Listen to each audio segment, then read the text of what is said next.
Welcome. Welcome to Honest HR Nitrous. I am Bill, the company's expert. Thank you for joining me today. This is the live stream I do a couple of times weekly where we talk about job search and careers and not just the theory behind it and how everything works in a nice, idealized, perfect way, but instead we talk about the gritty reality about how this stuff works in the real world, complete with rude recruiters, fake jobs, ghosting, the whole shebang. So that's what we're here to talk about. So if you're seeing my beautiful face, you should see somewhere nearby a chat box. Get into the chat. If you are a subscriber to my channel for any amount of time, you should be able to get into the chat and let me know what's up with you, what you're struggling with, what you're wondering about, and I will do my best to help you out. That's the whole point of this.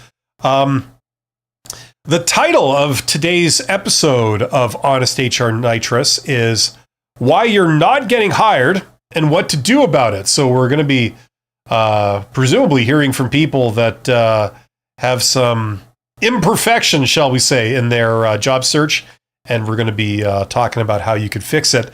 This is episode number 99 of Honest HR Nitrous. So we're just on the cusp. That's the word of the day, the cusp of something great. Special thanks to my YouTube channel members. Membership has the privileges. My super thanks donors, my Patreons, and to my viewers and participants. You guys are awesome.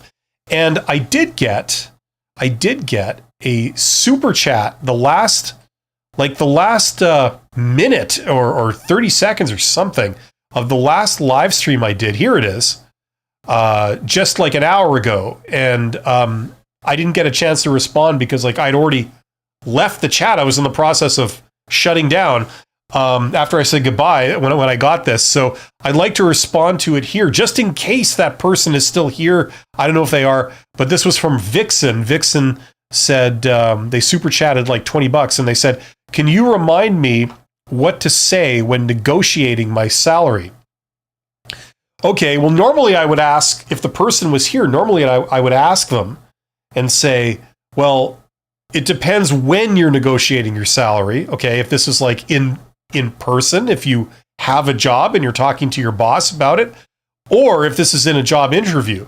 Now, if it's in a job interview, the first thing you got to know is that you can't negotiate pay or compensation before they've made you an offer.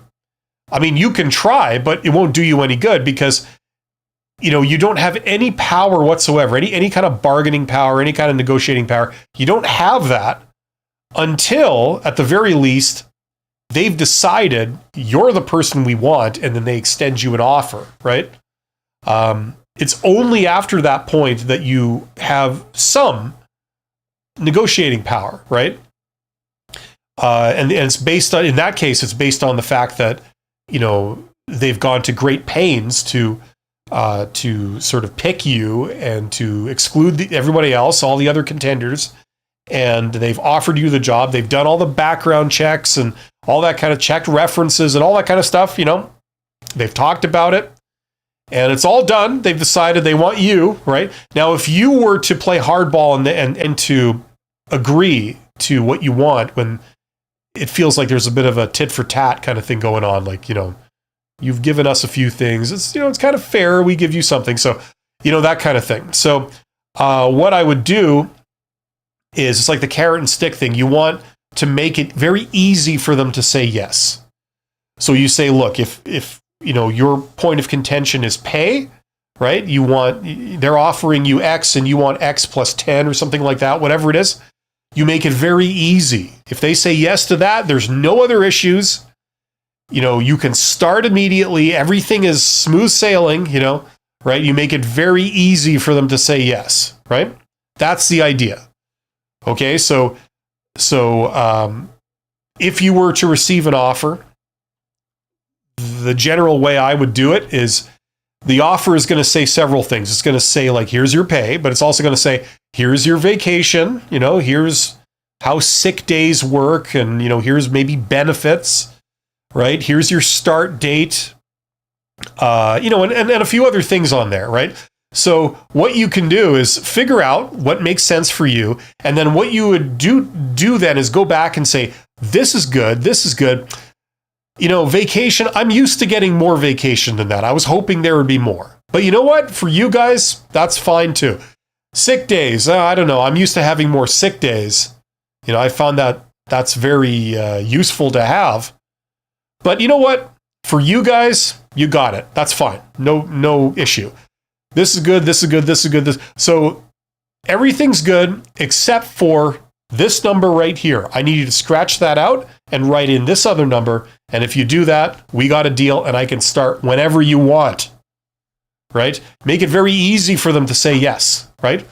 And then that's basically how you would negotiate pay at least if it's in the context of a job offer. Okay? So hopefully that makes sense. That's to Vixen, who super chatted that question earlier. Hello to everybody here. There's 16 people here. WYBT is here. Says, hi, coach. Hi, WYBT. Thanks for being here. Tong is here. Tong says, hey, Bill. Yesterday, I did an initial interview with the head of HR in a small company, and she asked some tense questions. One was, why did you decide to computer science while in high school? Like, why did you decide to take computer science in high school? Is that like a tense question? I would have thought that you just answer that honestly. It continues. Thoughts on an approach to answer that. She also suggested my CV was casting too wide of a net and I should use a new font. Is this a valid critique? I'm using Times New Roman. Well, if you want my honest opinion, if I'm just going on this, that person sounds like an idiot. Okay? Now, you can take their opinion on your resume for what it's worth, but it certainly got you in front of them, right? So you're doing something right. You know what I mean? So maybe the font wasn't to their liking, but it got you the interview. You know what I'm saying? It can't be a deal breaker. Also, Times New Roman is one of two fonts that I use personally. It's also the most standard font I think you can get. Times New Roman. It's everywhere. So if you've got a problem with Times New Roman, maybe you need to get your head examined. And quite frankly, unless you're using Wingdings or something, I mean, who cares what font you're using? You know what I mean? Within reason, you know what I'm saying? I certainly wouldn't. They're finding fault with Times New Roman. Yeah, that's the sign of an idiot. That's my opinion on that. You're casting too wide of a net. Well, thanks for your opinion. It's like, you know what? Tong, your background is your background. Don't let people shame you for it. If you've done a variety of things and that's what you have on your resume, don't let somebody shame you for that. Hey, if that's their opinion, great. This is yet another example of, once again, I'm just going off this paragraph that you've written for me here. Unless there's any mitigating circumstances that I'm not privy to here, this is yet another example of like an arrogant, idiotic HR person venturing their opinion in a very, at least what seems to be a very untactful way to make you feel bad about yourself. You know what I mean? Like they're finding a criticism of you, So that's how it comes across, at least just this. Look, they have an opinion. That's great, but these people, a lot of the time, they wouldn't know jack shit about what qualifies somebody to do a job because they haven't done the job that they're actually recruiting for in the vast majority of cases, unless they're recruiting somebody to be a recruiter. You know what I'm saying? So that's my honest thoughts on that. So there you go. Unpolished, unvarnished. There you go. I would ignore what she says. Is it a she? Yeah, you say she. Okay, so I would ignore what she says. So when it comes to those things, she's got an opinion. Everybody's got an opinion. The next person you encounter loves Times New Roman, says like, wow, that's very businesslike and professional. It's the same font that the Wall Street Journal uses or whatever. You know what I mean? So everybody's got an opinion. Don't change your behavior entirely based on one person's opinion. Now, if you see a trend where people keep mentioning to you that the font used in your resume is a problem, then you can take it a bit more seriously. If they say your resume has too many general things on it, then you can maybe alter what you're doing, right? But one person's opinion, no matter what it is, doesn't matter. It's one data point, And quite frankly, if I was someone that had an opinion on your resume, unless I showered you with a bunch of compliments or something about it, along with this point of improvement, I would just keep my damn opinions to myself. You know what I mean? No good comes of criticizing people when you first meet them unless they invite you for feedback. So, this behavior is kind of consistent with a few HR people I've had to deal with in my lifetime. Anyway, hopefully that makes sense. Maybe I'm being too harsh on them. Maybe they said a bunch of nice things too. That's fine. WYBT says, how do you do the outreach or whatever it takes to get the job I want, and impress the hiring managers on LinkedIn or face-to-face in events or conferences? There's a very long answer associated with that. That's why my answer to that is in this course. That's why you would take that course, or one of the big reasons why you would. But the short version is there's many methods to get a job. 2 or 3 weeks ago, I did a video on this channel called How I'd Get a Job. And it was like a 45-minute video. I ran through 11 different ways of getting a job. Okay. Now, when you talk about outreach, okay, there is a method of getting a job called direct outreach. I've talked about it recently on some live streams. There is no standard term for it. I use the term direct outreach because that's a term that comes from sales. It's more of a standard term in sales, doing sales, right? But in the world of getting hired, I don't think there's a standard term. Some people call it cold outreach. Other people call it cold networking or, whatever, or cold emailing. I don't recommend you do emailing. That's why I don't like that term. Okay. Anyway, instead of talking about many different ways, let's just confine this to the one method that I call direct outreach. It's very simple. What you do is you find all the employers around you that have potential to hire someone like you, okay? And then you send them a note, right? If you're wanting to know what that looks like, there's a video that I've linked in the description. It's a free video on my YouTube channel. It's called How Successful People Get Jobs. It's a 2-step process. The first step is to use Google Maps, right? And let's see if I can even do this, just to give you guys, the ones that haven't seen me do this before. Let's see if we can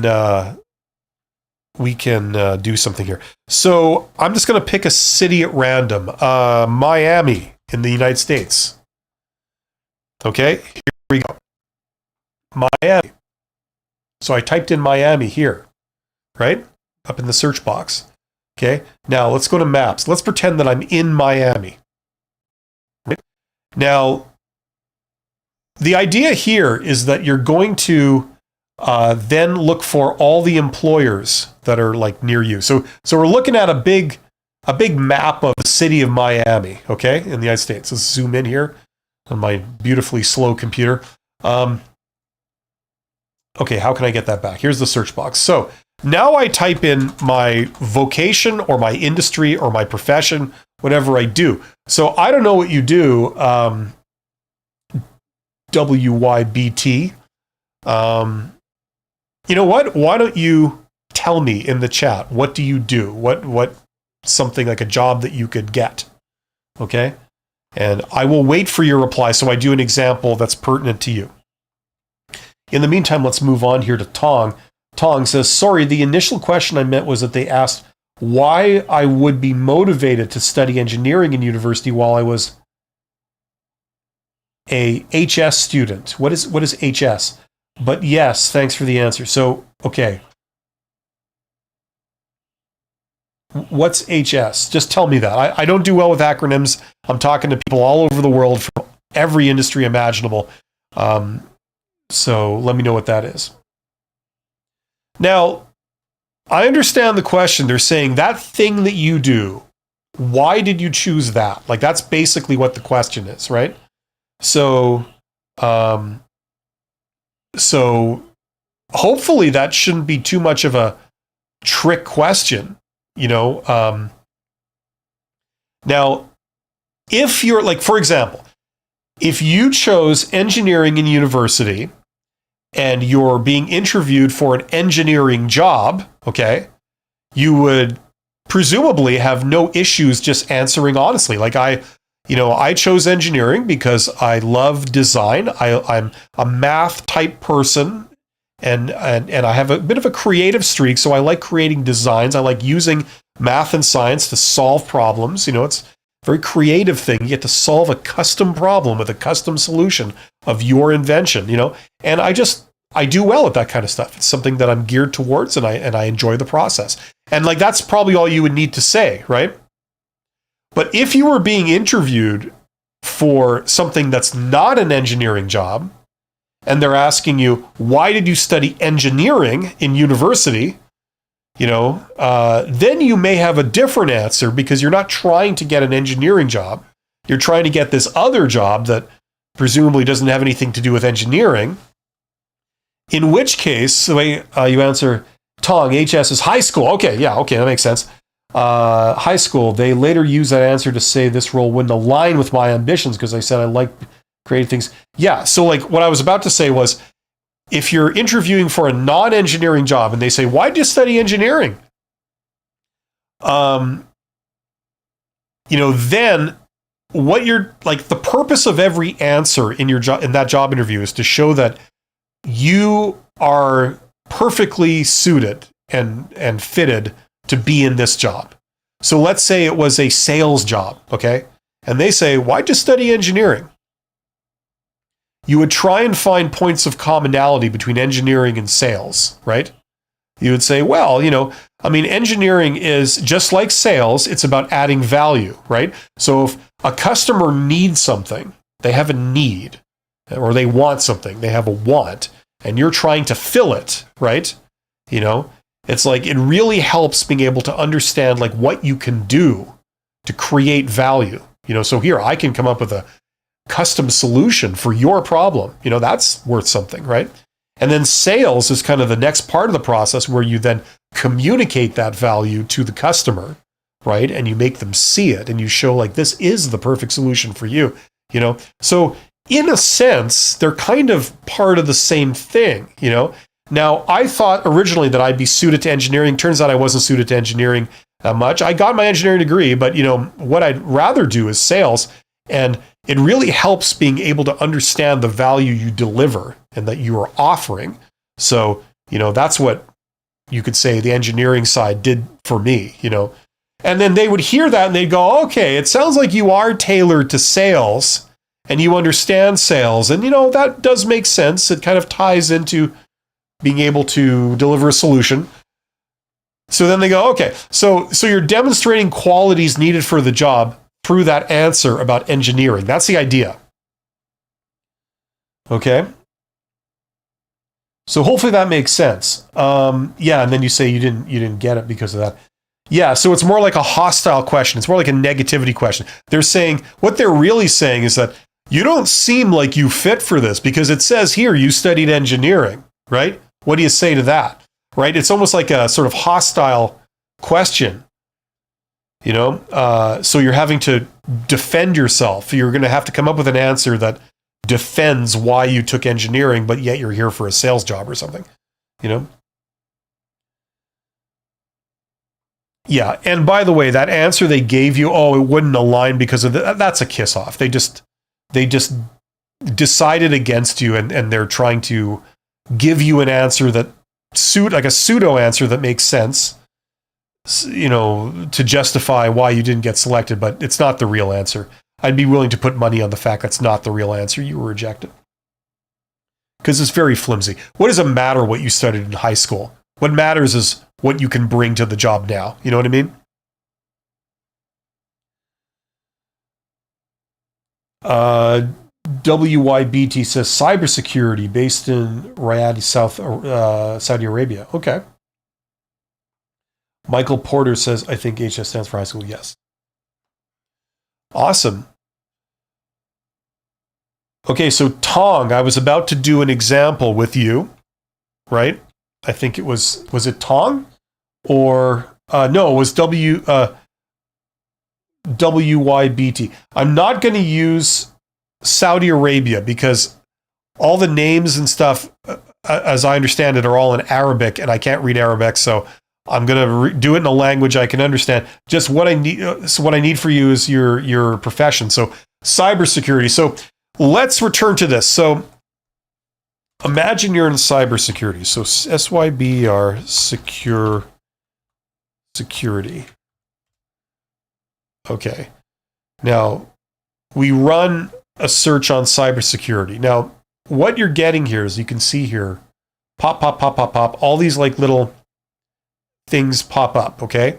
Now if we bring out that here, I could click on one of these here. Okay.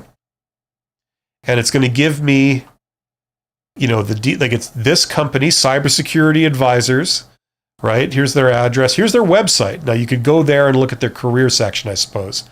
I don't recommend you do that. Here's their phone number if you want to call them, right? So for every one of these, here's another one.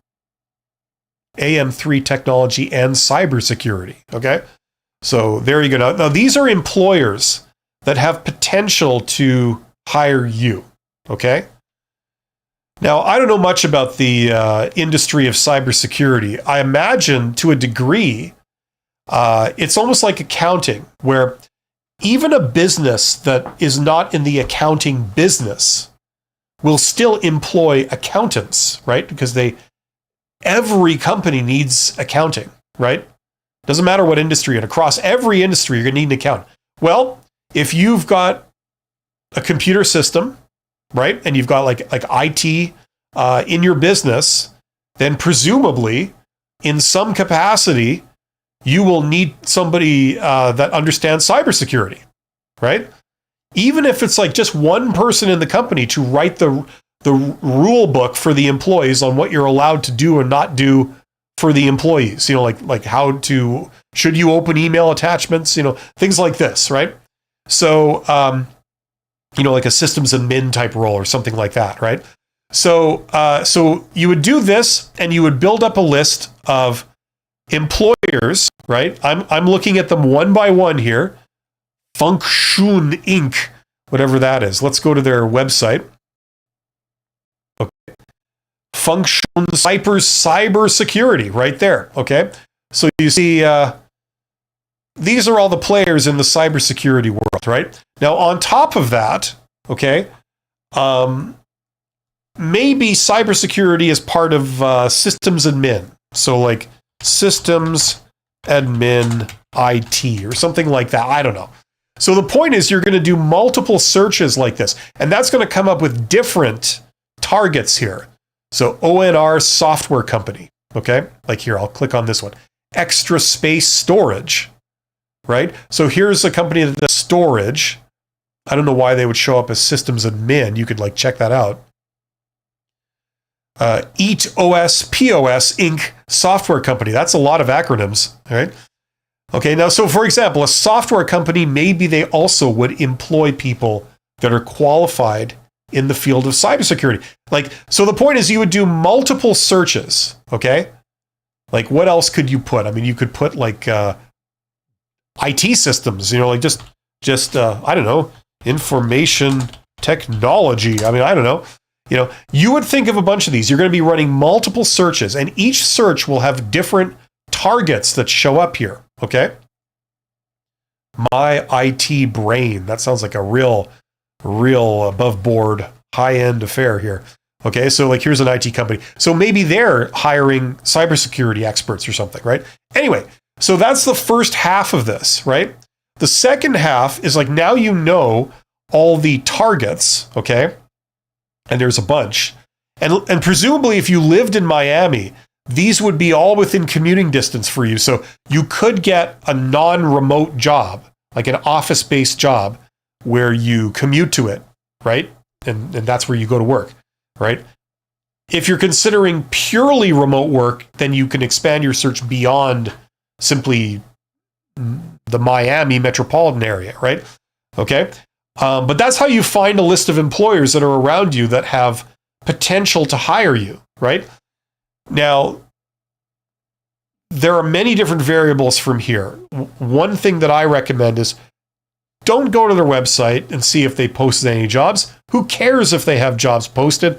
Most companies that don't have jobs posted are actually hiring. Okay, that's what the hidden job market is.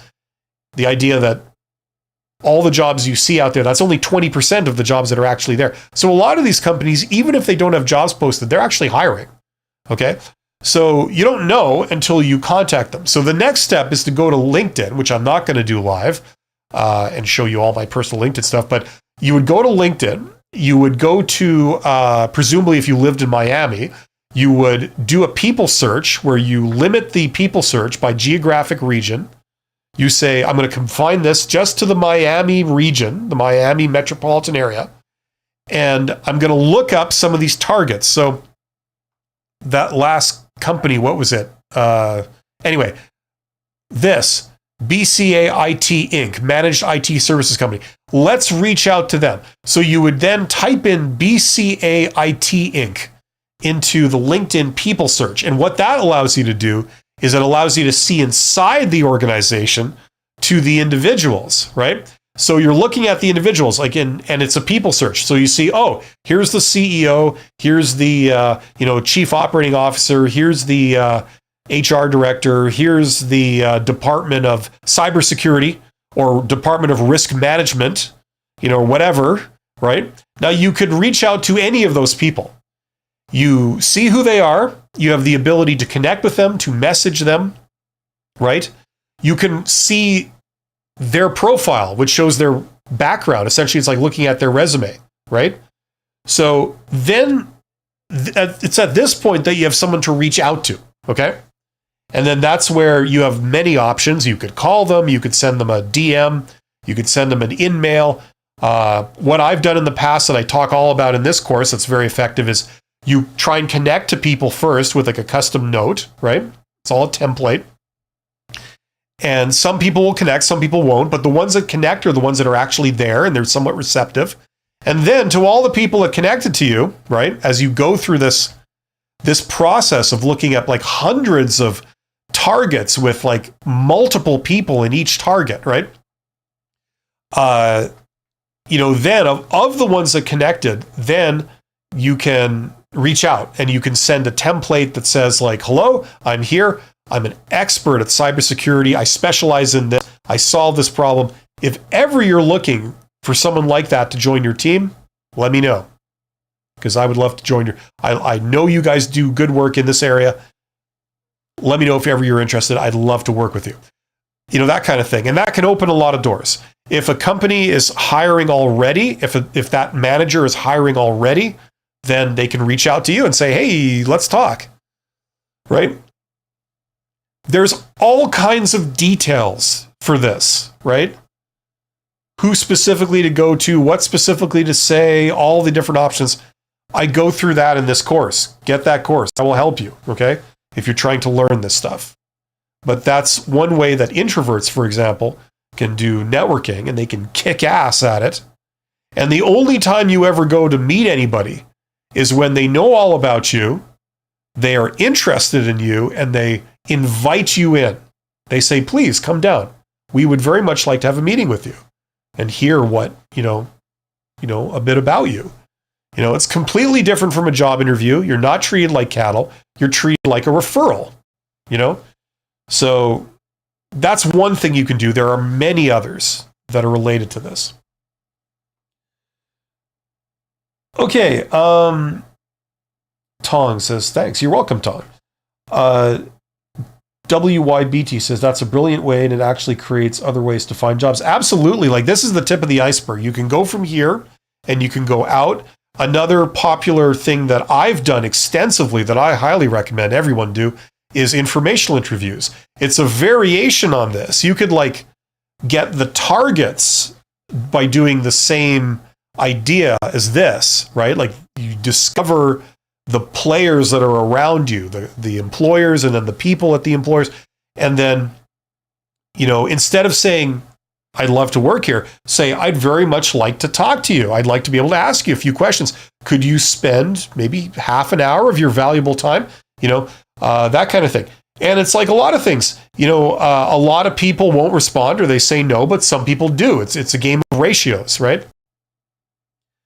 So you could go out to hundreds and hundreds of people, like in a day, doing this. You could easily go out to 100 targets and send like a template message, right?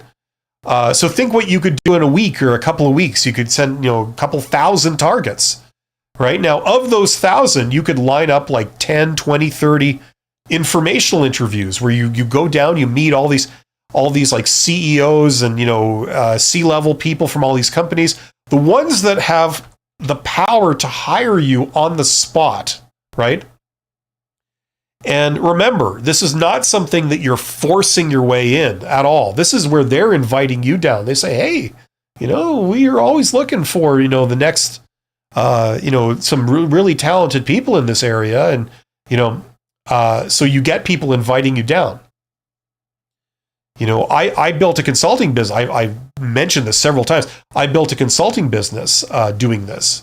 And I did that exact thing with informational interviews. And I interviewed tons of CEOs that I didn't know in my hometown. And not some, but several of those ended up being my consulting clients that started my consulting business.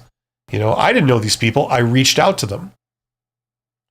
So anyway, that's one way to tap the hidden job market. That's something that, I recommend people learn this kind of thing. It'll really open doors for you.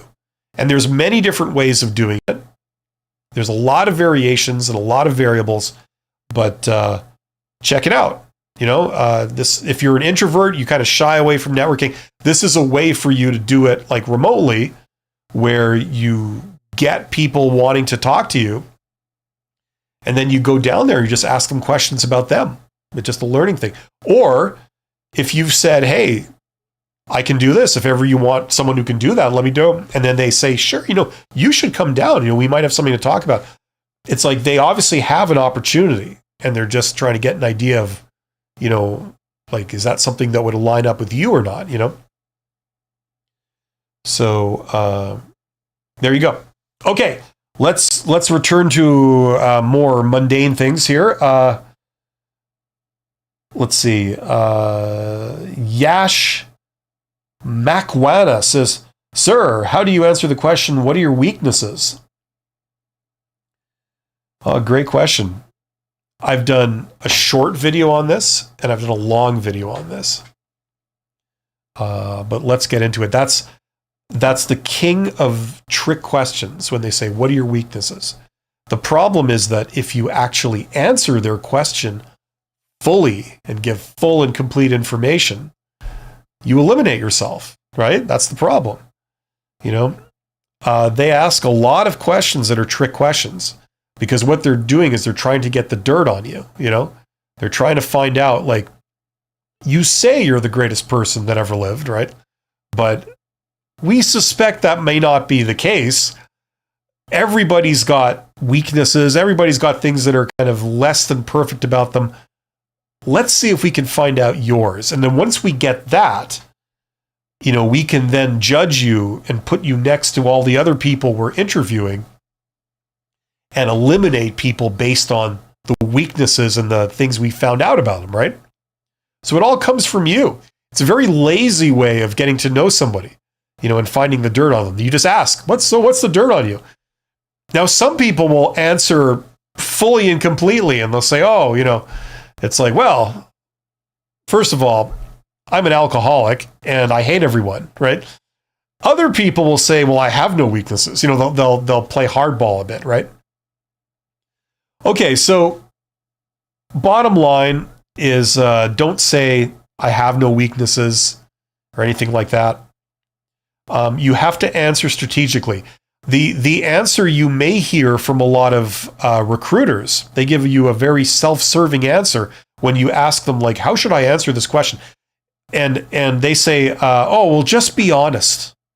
Because all we want to know is that you're aware of your own weaknesses and you're working to fix them. You're working on them. We just want to know you're doing some self-improvement. Yeah, I call BS on that. That's not actually the case. I've personally witnessed people get eliminated in a lot of job interviews for answering this question honestly, right? So that's the other thing, Gabrielle. Don't say my weakness is chocolate, my weakness is kryptonite, anything like that, because they've heard it. You may think you're clever and funny, but these people, they do job interviews for a living, okay? They've heard every answer under the sun, okay? Unless you get some new recruiter that just sort of started, right? Yep. Procrastination, yeah, that's another common one, right? They've heard that one too, right? Don't say the kiss off things like, oh, I work too hard, or I care too much, or I'm just too nice. Don't say those things. They've heard that too. They regard that as just like the procrastination thing, they regard that as a deliberate deflection, right? And then they go, okay, you're not answering honestly. Okay. You're combative. You're argumentative. You're not helping us. You're maintaining a hostile attitude. Okay, fair enough. We're going to take that into account when we assess you. Okay. So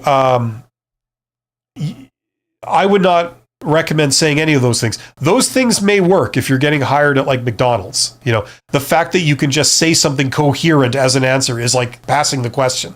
But for any kind of professional level job, those answers just don't hack it. They've heard those before, and that's not going to work. So without any further ado, this is how I recommend you answer, okay? When they say, what are your weaknesses? Now, you can't say anything real, okay? So here's what you do, but you have to answer their question, and it can't seem like you're deflecting the question. So here's what you do. Think of something you do that's great. What is it that you do that's awesome? Maybe you're really organized. Maybe you do very high quality work. Maybe you work very quickly. Or maybe you're like really friendly person. Everybody loves working with you because you're friendly, okay? Think of one of your great strengths, okay? Now, think of an understandable side effect, like a trade-off of that strength. What could be a trade-off?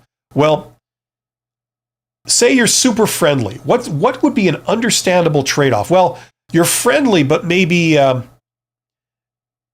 other people who don't take time to talk to anyone, maybe they're actually working more than you are, right? You have to take a bit of time away from work to actually socialize and to maintain relationships with other people, right? To get to know everyone and to say nice things to people, right? That takes you away from actually doing your job, right? So that would be an understandable trade-off. So you could either work like a dog and not talk to anyone, or you could work slightly less and maintain very good social relationships with everybody around you, right? Kind of goes like that, right? It's a trade-off. So think of a trade-off, an understandable, natural trade-off of that awesome thing that you do. What is that? Maybe you're organized. That's a strength. But you have to take a little extra time to be organized, right? Or you're very inflexible because you're so organized, What's the trade-off? Whatever the trade-off is, that's what you say is your weakness, okay? That's how you answer this question. You say, well, I'm probably not the fastest worker in the department or on the team, okay? But it's because I take time out to maintain very, very good social relationships with people around me.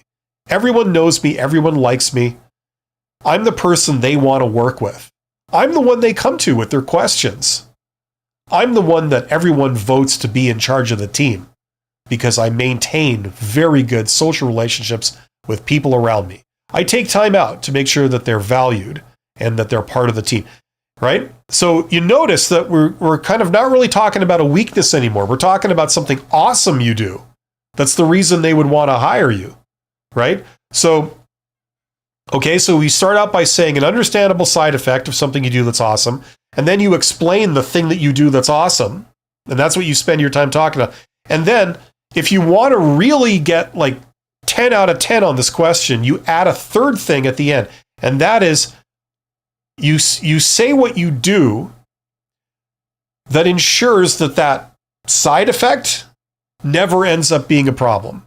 So, for example, you could say, well, you know, I'm not the fastest worker, you know, because I take time out to be awesome and friendly and, you know, help everybody, blah, blah, blah, right?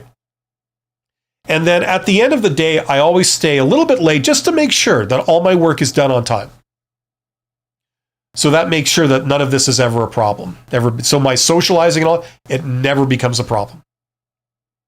Right? And that knocks it right out of the park, because not only did you say two awesome things that you do that are directly like the reasons why they would want to hire you, right? But you just said, like, I have this weakness, but the weakness never ends up like holding me back or having any kind of negative impact whatsoever, right?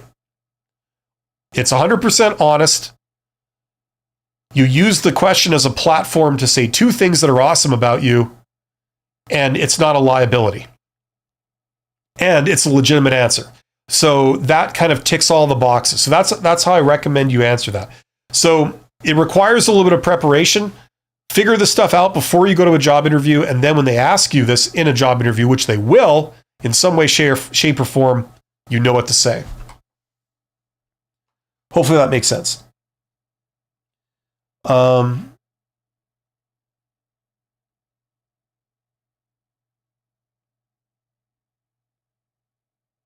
WYBT says, things little complicated in my case so far. Okay, well, that was related to the direct outreach thing. Well, that's the beauty of this. You can get a lot of targets. You know, if it's not quite so simple and straightforward, it might translate to having more targets. Guy Incognito, how about what is the biggest mistake you have made in the job? I just did a video on that, didn't I? I thought I did that. You know, you see, these are negativity questions, right? Because they're asking you about something that you do that's bad, right? So, you know what I mean? Like, you would have to be prepared for this. Now, in this case, this exact question that you're asking, okay, Guy Incognito, this is a behavioral question, okay? Because you see, the way you would phrase that question properly is you would say, tell me about a time that you made a really big mistake. In fact, it was the biggest mistake you've ever made, right? Like, what they're asking for is they're asking for a personal story that is tailored to you. It's something from your past. No other person could give the same answer because we all have unique experiences, right? So you're going to have to tell a story that about a time when you made the biggest mistake of your life or whatever. So that's a behavioral question, okay? Now, there's a very specific way you prepare for behavioral interview questions. Those are the questions that you answer with a personal story. They usually start with, tell me about a time, and then blah, blah, blah. Tell me about a time you showed creativity. Tell me about a time, you know, you failed miserably in front of your boss. Tell me about a time that, you know, you built new relationships in the process of doing your job, right? These are all behavioral questions. The problem is that there's like literally a million behavioral questions they could possibly ask you. If you don't believe me, go on Google and start typing in like, examples of behavioral questions, and you'll get like a ton of them. There's no way you could possibly prepare for each one of those questions and like memorize an answer, right? So the way you do it is you turn the process on its head. Instead, you come to a job interview prepared with 10 stories that are stories from your past, things you've done, okay? Situations you've been in. And no matter what behavioral question that they ask you, you're going to pull out one of those 10 answers that you prepared and use one of the 10 to answer any behavioral question. The one that's, it kind of fits the best, right? So if they're asking you about like the biggest mistake. Now, one common thing they're going to ask people about is about like something that didn't work.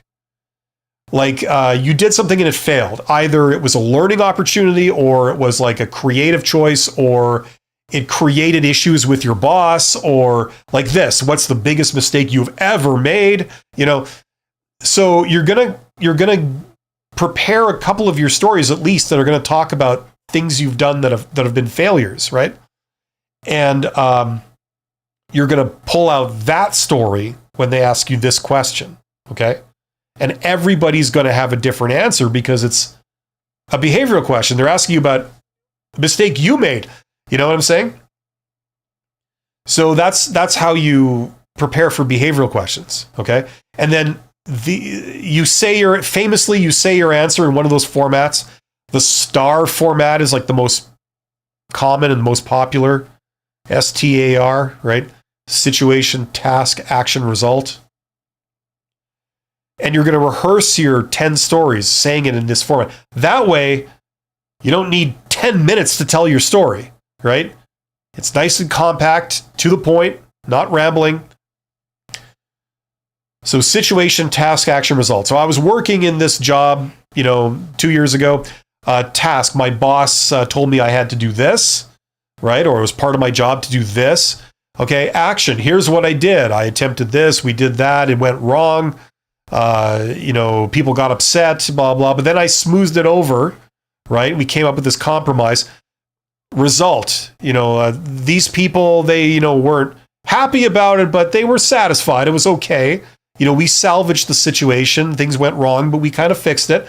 I was actually commended by my boss for stepping in and handling it so well and putting out the fires and making a couple of executive decisions, so it worked out well, right? That's the STAR format. There are other variations. I'm not going to get into them here unless people ask me about them specifically, but that's the general idea, okay? So prepare those 10 stories, including weaknesses and failures, and then that's the story you pull out. Running at altitude says probably not good to answer with something that is included in the job description. What are we talking about? Like the weakness question? Yeah. But yeah, I'm not disputing that. Yash Makwana says, thanks, sir. You're welcome.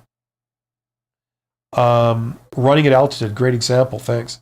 Yash says, got it. By the way, can you start more videos of your life story? No.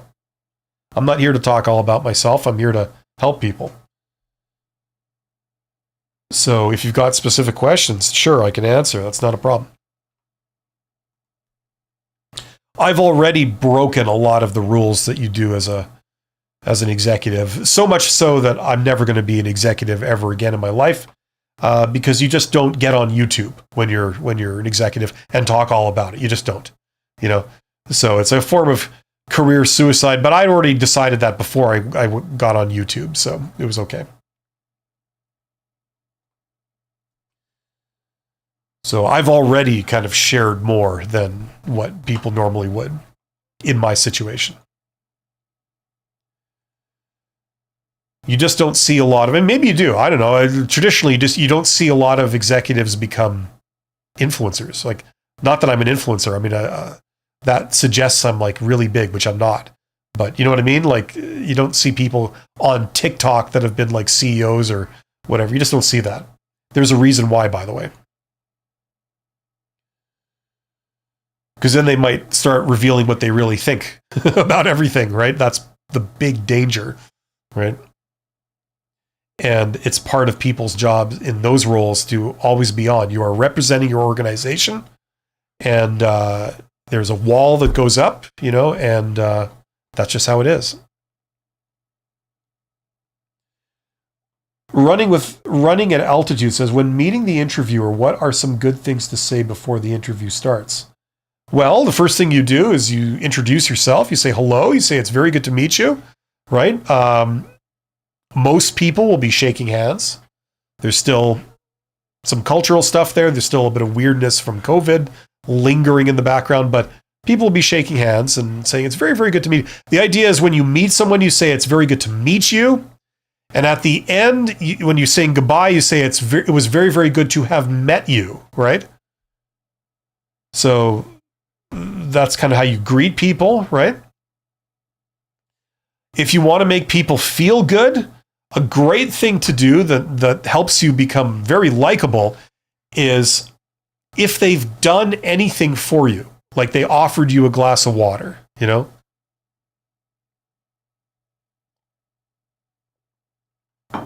or they offered to take your coat, or they pointed out like, okay, welcome, here, if you could have a seat here and wait, the washrooms are over there, and that person will be, they're in a meeting, but they should be done in 5 minutes, like that kind of stuff. If they've done anything nice for you, thank them. Say, thank you for doing that. I appreciate how helpful you've been, and how hospitable you were when I first arrived, like pointing out where the washrooms are and stuff. You don't often get that, but, you did that. That's really good. That's a great way to be instantly likable, right? You're not kissing butt, you're not like being slimy or ingratiating. You're honestly saying something that you honestly appreciate that they did, right? And you're telling them, thank you. That's very, very good of you. That's very nice of you. I appreciate it, right?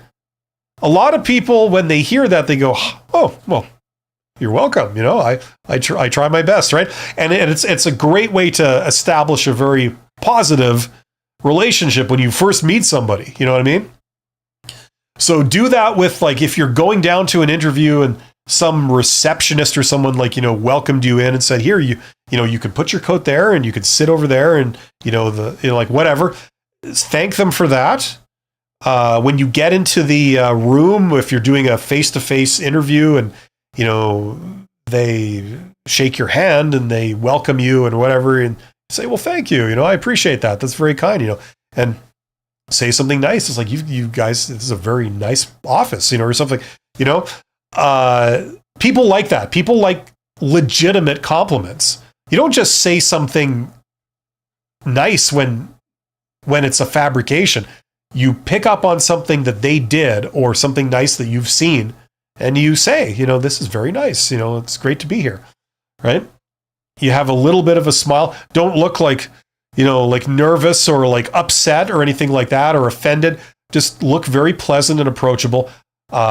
Shake someone's hand, say, thank you for having me. Thank you for the opportunity to be here. And then you start your interview. That's usually good if you do that. And that's it. You don't really have to do any more. That's probably plenty. Amin says, you are already doing a great job, sir. Well, thank you very much, Amin. That's very kind of you to say. I appreciate it. Helicopter, Bill, thanks to you, I got hired. Well, congratulations, Helicopter. That's wonderful news. I'm sure you're very relieved, and if that means that your job search thing is kind of over, then I'm sure you're really happy about that. I wish you every luck on your new position, and if you do decide, most people, they never come back and watch my stuff after that, but if you do decide to come back to do more self-improvement stuff, let me know how it goes. Louisa says, hi, Bill. Just want to thank you for all your videos. My, I guess, boyfriend has been job hunting, and you've been very helpful throughout the journey. Plus, how to handle a stress interview. Oh, those are fun. I honestly thought that those had sort of disappeared, like a true stress interview where they intentionally stress you out. Like just to see how you react. Like, can you handle some social pressure, those used to be much more of a thing. They used to do those. They were never like super popular, but you would encounter those every once in a while, depending on your job. And in this kind of day and age, they sort of gone away from that, at least formally, right? But we still get them. So that's where you go to an interview and they try and provoke you, or they try and create stress by being very demanding in different ways. You'll have like a panel interview. You're on one side of the table. There's like 4 or 5 people on the other, and they're like answering like they're asking you quick fire questions. You say something and they go, they kind of like shake their head. It's like very kind of confrontational thing just to see how you behave in those situations, right? They'll tell you you're wrong. They'll tell you you're lying. They'll tell you that's not good enough. Stop avoiding the question. Like things like this. That used to be a thing. They still do those in very specific areas, right? Now, stress interview questions, the worst part is when they're kind of stealth, like when you're not expecting it, If you're expecting it, like, okay, just, I got this. Okay, they're gonna try and provoke me. They're gonna try and I know some of the tactics. They're gonna tell me I'm wrong. They're gonna tell me, I'm no good. They don't want to hire me, and the things that are trying to get a rise out of me, trying to make me lose my cool. But I'm not going to fall for any of it. I'm going to go in there. I'm going to try and put a smile on my face, And it's hard to say something nasty to someone, when you're smiling, or insult somebody, unless you're trying to do it in an ironic way. But what's bad is when you don't know that it's a stress interview. You walk in there all unsuspecting, they lure you in, and then next thing you know, you're in the middle of it, and you're wondering what's going on, Just remember, when you go into these places, if it's a physical interview, when you walk in, mask goes on. You're an agreeable, awesome person, no matter if they are rude to you unintentionally or even intentionally. If you're a professional and this is something that is reasonable for your job that you could get, the game face goes on. You're nothing but calm and professional. And if ever you feel yourself losing your cool, just force a bit of a smile and try and get through. I would be lying to you if I said I do well with these things. I don't do well with these things. I've forced myself to kind of go through things like this in the past, and it was very exhausting, but it can be tough for some people, and I was one of those people. But yet, it's something you need to be able to do. It's part of professional skills to endure a little bit of this. So being aware of it is a big part of how to prepare for it. Just kind of coaching yourself before you walk into whatever building. Just remembering, okay, here we go. Above all, be friendly, smile, blah, blah, blah. Say something nice. Don't get provoked. No matter how rude they may be or whatever one person may be. That's all you can really do. I don't know any other techniques beyond that. As I get a phone call in the middle of my live stream. That's always wonderful. But there you go. That's what I would say to that. I'm sure that's not super helpful, but there you go. I honestly thought that those were gone. But I'm glad that your boyfriend has been doing well there, Louisa, with the job hunting. So that's good. That's good. And thanks for telling me too. We got 31 people here. If you're here, you're watching this, if you're looking for a job right now, you want to learn the right way of doing things that will open up opportunities for you, check out that course. I put all my advice in one place. There's a link in the description to it. That'll tell you how to get a job in the posted job market and how to get a job in the hidden job market. And as hopefully everybody here knows, that all the jobs you see posted out there, that's like 20% of all the jobs that are actually out there. There's a lot more that are not posted than there are posted. Okay? That's called the hidden job market. It's not that they're really hidden, it's just that they don't post them publicly. Why? Because they don't need to. Because they've already got enough people that are interested. It's a desirable job. The moment the manager tells anyone that, we're hiring for this position, they're getting people coming back saying like, hey, I've got a brother or a friend or a former coworker that would be perfect for that, right? Now, they don't need to post those. It's usually generally speaking, it's the less desirable jobs they have to post and promote, right? Because when they tell people about it, they don't get inundated with people wanting that job. So you have to look further afield, right? That's usually how these things go, right? There's obviously some exceptions, but that's the general rule. So check out that course if you want to learn how to get hired on the hidden job market, especially if you are an introvert that wants to do that, because you're going to have to do networking, but there are a lot of things that introverts can do, some of which I covered earlier, like all this business, right? A lot like that's something you do from your computer. Introverts can do that every bit as well as extroverts, right? And then the only time you'd have to go down and talk to anyone is when they've invited you in, they know you, they like you, they want to talk to you, That's a much more pleasant conversation than, a job interview, for example, where you're treated like cattle,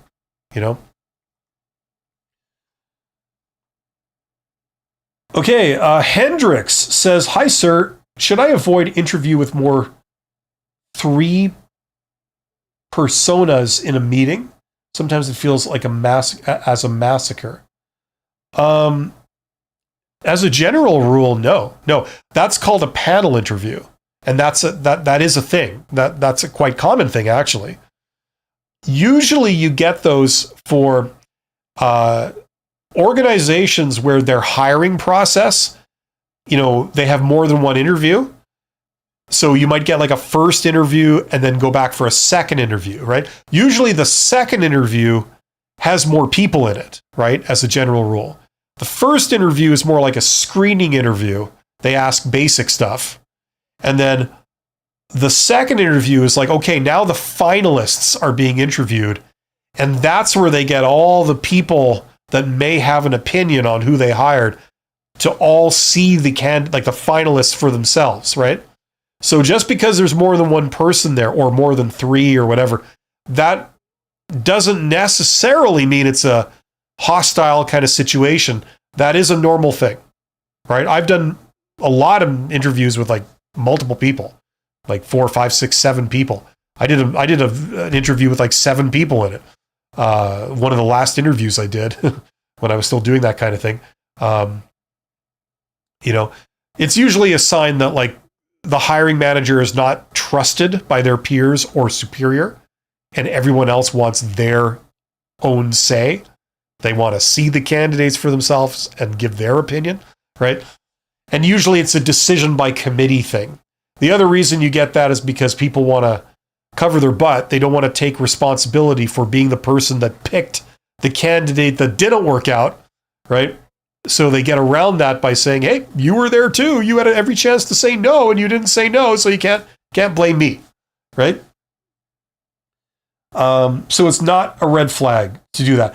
Just handle it like you would a single interviewer. The only difference is that the questions are going to come from different people, but you answer the questions the same way you would answer them if there was a single person there asking you those questions, okay? It can be a bit complicated trying to remember people's names and who they are, right? If you're like at a, sort of professional level or whatever, what I recommend is, the business card thing. You put business cards, you have a chest pocket or something. Get business cards printed up. Costs like literally $20 to get like a huge stack of business cards. If you're on LinkedIn, it's essentially you're putting the header of your profile on a business card. So your name, your tagline, like who you are, like student or, a landscaping professional or cybersecurity expert or like whatever it is you do, right? And then your contact information, email, phone number, whatever, social networking possibly, and your picture, your headshot. Just like you have a headshot on LinkedIn, you put that same headshot on the business card, right? And then the idea is that you go to an interview, you see it's a panel interview, there's like 4 people there. You take out your business cards, you start giving them out, and then that's their cue to take out their business cards and give you their business cards. You're like, great, now I know who the hell all these people are and what their names are. I put them on the table in front of me. Like, if there's 4 people on the other side of the table, I put 4 business cards in front of me on the table in the order of like who these people are. So I can glance down at their name and I have an idea of who they are. So if that person asks me a question and I know they're a recruiter, I'll answer one way. If that person asks me a question and I know they're the owner of the company, I might answer a different way, right? Knowing who they are. So other than that, just handle it like any other job interview and you're going to be fine.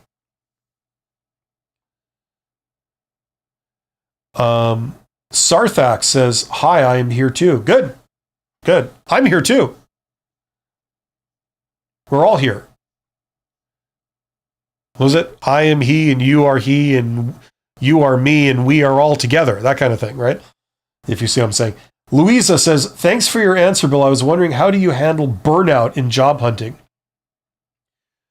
Very simple, Louisa, the way you handle burnout in anything else. Job hunting and job search is stressful. It's an unpleasant task. On top of that, you probably feel about this tall because you're not producing, you're not providing, you're not making any money right at the moment, You probably feel like really, really low. And then on top of that, you got to go cap in hand to people like asking for a job. And then, if that isn't bad enough, you have to then pretend that you're confident in yourself and you have a high self-esteem, high self-confidence. Very hard to do. It really is taxing on many different levels, And if you feel like just revulsion from this whole process, you're not alone. It's a normal human reaction. Congratulations, you're normal. You're a normal human being.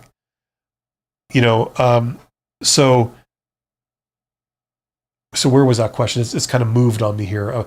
So burnout, you need to take time for yourself. Unfortunately, time is at a premium, but here's what you can do, okay? You probably don't feel like doing anything fun, okay? Whenever we're stressed, the last thing we feel like doing is partying. You know what I mean? But you need to, in my opinion, I'm not a therapist, I'm not a psychologist. I've just been through some stress, as I'm sure all you guys have too. It's like your coping mechanism is you need to force yourself to do something that you normally would find enjoyable, even though you don't feel like it. Like I don't know, watching TV, playing video games, playing sports, spending time with your family, like whatever it is that makes you feel good normally. You need to force yourself to do that thing. Read a good book, whatever. Just as escapism to get away from this for a while. So for example, today is Friday. We're heading into a weekend, okay? Now, what would be probably a good thing to do for a lot of people is if you're between jobs, work like a dog Monday to Friday, like, doing job search, okay? And then Saturday, Sunday, just give yourself a break. Try and do some fun stuff to recharge the battery, to work on your mental health. Because if you don't, like you said, you're going to get burnout, and it's going to be self-defeating. You're not going to be nearly as productive, right? So you're not slacking off. You're like investing in yourself. You're giving yourself longevity and recharging the battery so you can get back on the horse Monday morning and kick ass. That's the idea. So that's what I would say. Like, I mean, beyond that, I'm not a psychologist or a therapist. I don't know what other techniques you would use, but that kind of thing is what helped me in the past. You know, you need to have a break, you know, from this. You need to cut the cord for just a little while to get centered or whatever you call it, you know, and that can help deal with stress and burnout. In my opinion, in my experience. Maybe there are some therapists and psychologists that could give you even better insight into it too. But that's a great question, Louisa. Balram says, I'm working as a resource coordinator in the USA, in a USA company through an Indian company for the past 2.5 years. I just wanted to know if some company hires Indians directly by chance, like Project Works. I'm sure some do. I don't know specifically, but I'm sure it's quite likely, just playing the odds. Yeah. Or you say, or should I just leave this field or need to move any other jobs? Now, I can't help you with that, Balram. What you need to do in your life, no one can tell you that. It depends on things. It depends on many things, including things like, what are your personal goals? You know, like, so I can't tell you what you need to do. There's a lot of options and a lot of angles to this. But one thing that usually helps is being able to get as much information as possible. Just the ability to get information is pretty valuable. I was talking about half an hour ago about doing informational interviews. Okay, that's one method of job search. It's also a very, very useful life skill. You could learn anything. Anything.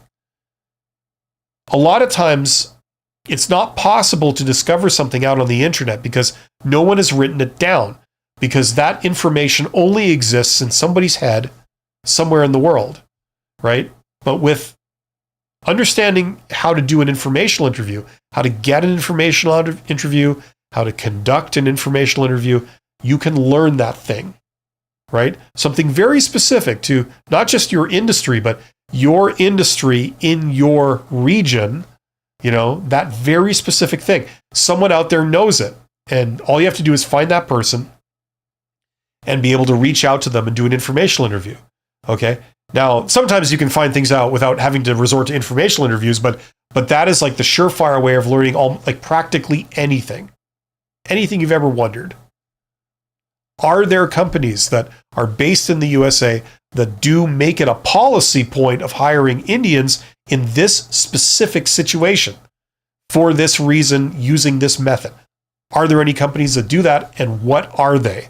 There's someone out there that knows the answer to that. So you would do a variation of what we did earlier in this live stream, right? You go to the region, you start doing searches here. I'm pointing with my hand, but you can't see that. I'll just have to point with the mouse. You do searches and stuff based on locations, based on industries, to find the organizations where they may know. And then you use things like LinkedIn to look within those organizations down to the individual in a role. That person may know this. And when you find that person on LinkedIn, you then have the ability to message them, to connect with them, to contact them. You can then reach out to them. You could ask them questions. You could ask them for an interview. You know, things like this, right? So a lot of times people don't respond, but sometimes they do. Just like job applications, right? Most job applications, you send out a job application, do you always hear back? No. Do you always get an interview? No, of course not. Most people don't give you an interview. Is that a reason why you shouldn't apply for jobs? Of course not. You apply for jobs because sometimes they give you an interview, and of the interviews you do, sometimes they offer you the job, right? This is exactly the same thing. You reach out to people. Sometimes they respond.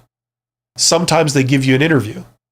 Sometimes they invite you in, right? Okay, so you can find that out. Now, I talk about that in my course. I've also got some free videos on my channel. I mentioned one that's linked in the description box under this live stream called How Successful People Get Jobs. And that's how introverts can do this type of networking and do things like direct outreach. And I show you what that looks like. That's where I get onto LinkedIn and I show you the LinkedIn part of it. Okay. There's a limit to what I can do in a video. You need to get this to get the full deal, because there's a lot. But it's a variation of that you can do, Balsam, to find the answers to questions like this. That's why people do informational interviews, right? And someone says, yeah, we do that at our company. Here's how we do it.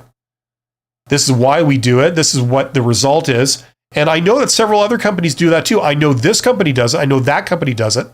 So then you go and you follow up with them, right? You contact them, A, to get information. Is this done? How does it work? What do you look for? B, maybe they'll hire you. You're reaching out to them. They now know of you. You're showing initiative doing this. You're giving them a sample of how professional you are, what your communication skills are like, and you're signaling that, you're enthusiastic about it. That's kind of what they're looking for anyway, right? So it all relates together. So learn as much about that stuff as you can. Brian says, should you reach out after being ghosted? Well, like you've reached out enough to know that you were ghosted, to know that they have stopped communicating with you, right? Presumably you know that because you've tried to contact them several times and they're just not responding, right? So I would say after you come to the conclusion that you're being ghosted, meaning that they're intentionally not responding to you, I would not try and contact them beyond that point. What's the point? That's how I'm interpreting that. There are so many other people out there. There's so many other opportunities out there.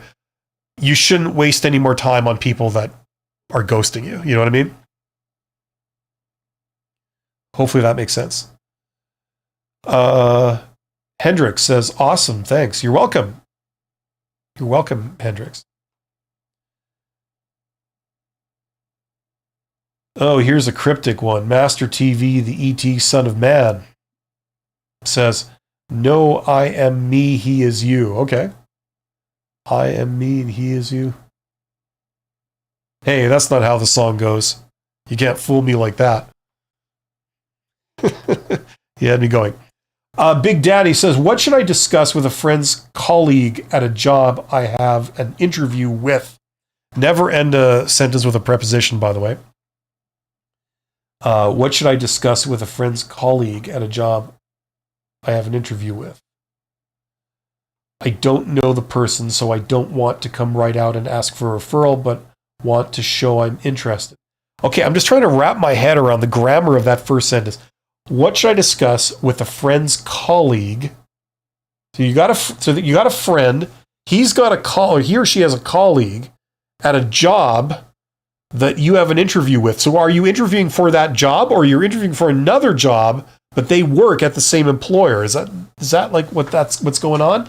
I don't know the person, so I don't want to come right out and ask for a referral, but I want to show I'm interested. Yeah, they won't give you a referral if you don't know them, right? You have a friend that they know, but you don't know them. So yeah, it would not be appropriate to ask for a referral. But what you could do is you could call them up, or you could contact them and say, listen, I got your information from, I believe, our mutual friend X, or whatever. My friend is this person who I understand is your coworker, and they advised me that you may be someone who would know about this, or something like that.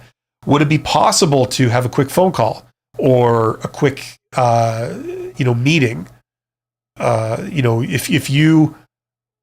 If that is possible, if you could give me a date, time, and place that work for you, I'll be there. I'm wondering if I could get your opinion about this, or something like that. Something of that nature, right? So you're not asking for a referral, but maybe you've got some questions. I just have some questions about this. Would I be able to give you a quick call? What would be a convenient time, or that kind of thing. That there's multiple ways to reach out to someone. So any or all of those would work, right? Depending on what the dynamic is of this person and what the deal is.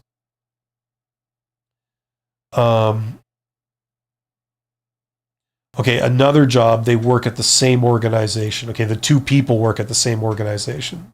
Okay. Okay, no problem.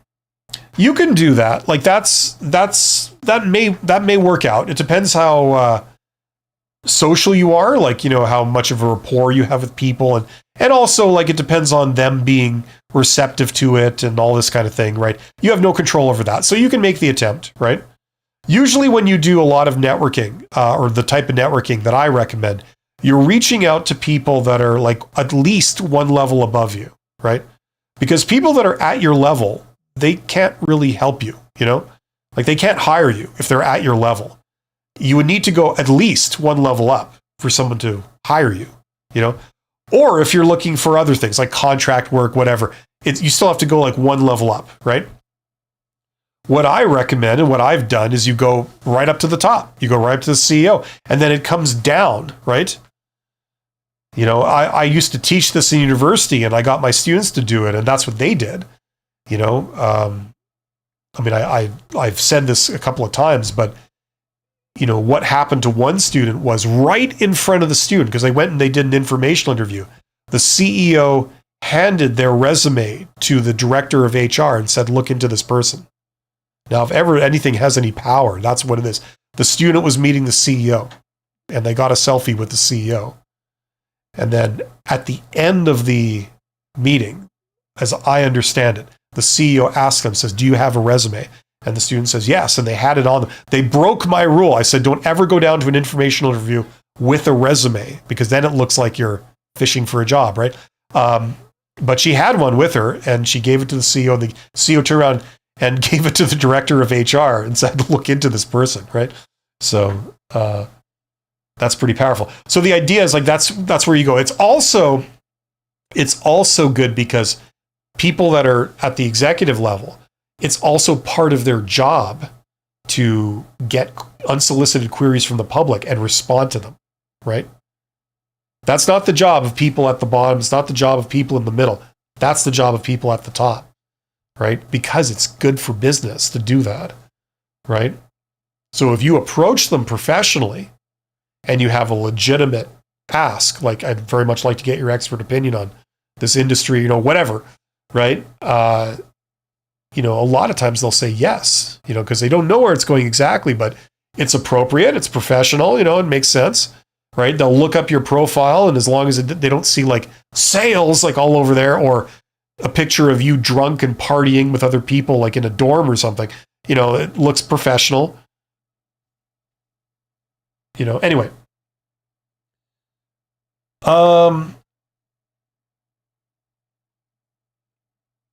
So there you go. So that was, I was sort of talking to, I think this was this Big Daddy's thing here, that interview, just talking about networking. Yes, reach out to them. I'm not sure exactly what the dynamic is, but like all that stuff is good. Hopefully that was somewhat helpful. Brian says, what? Niche show interview. What does that mean, Brian? Should I reach out after being ghosted? Like a no-show interview? You mean like they invited you for an interview and then you showed up and there was no interview or something? That's pretty slimy if that's what they're doing. That's really underhanded. That's unfortunate that they would be that rude to somebody if that's what in fact happened.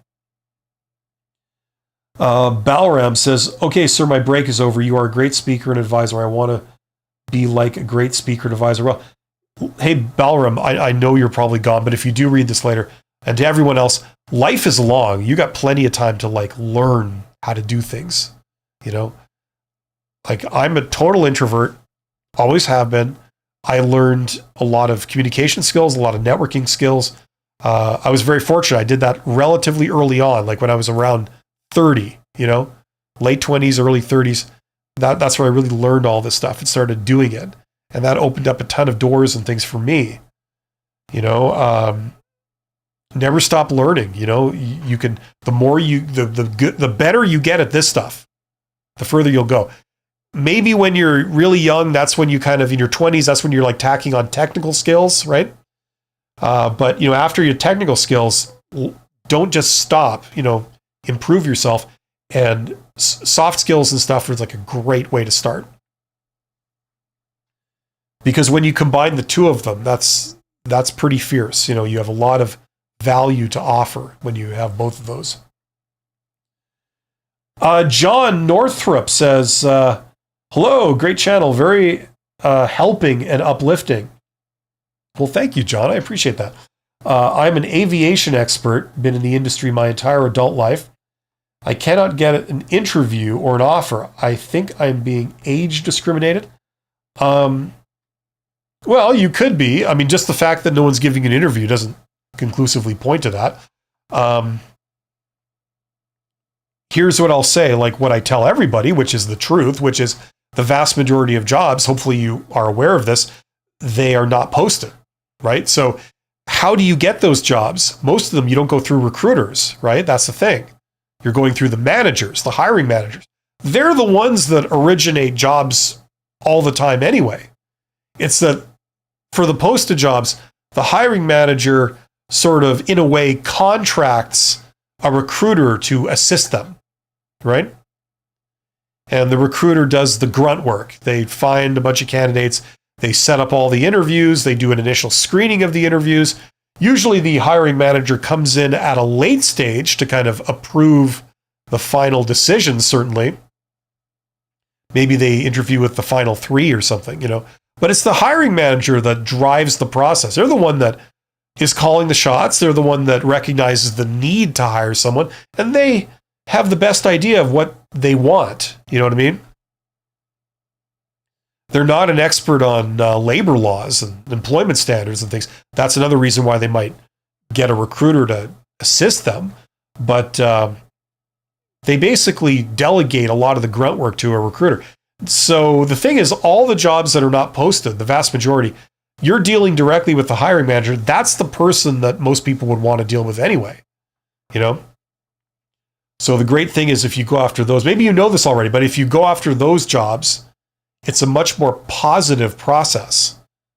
You don't have to deal with idiot recruiters ever again. You don't have to deal with fake jobs. You don't have to deal with ghosting. You don't have to deal with, the stupid communication you got to deal with. You don't have to interview with somebody who doesn't know the first damn thing about what the job entails, Excuse me. Right? So learn about the hidden job market. Learn about how to pursue those jobs.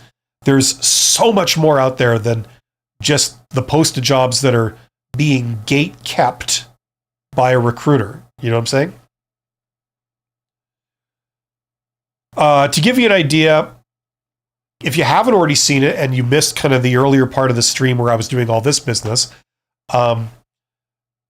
there's a video linked in the description box of this live stream. It's called How Successful People Get Jobs. Okay? How Successful People Get Jobs. That's what it's called. And it's linked in the live stream. Go watch that video. That'll give you an idea of some of the things you can do. Okay? And it's about learning that stuff. If you want to really take the plunge and learn it all with me, check out that course. Okay, link in the description also.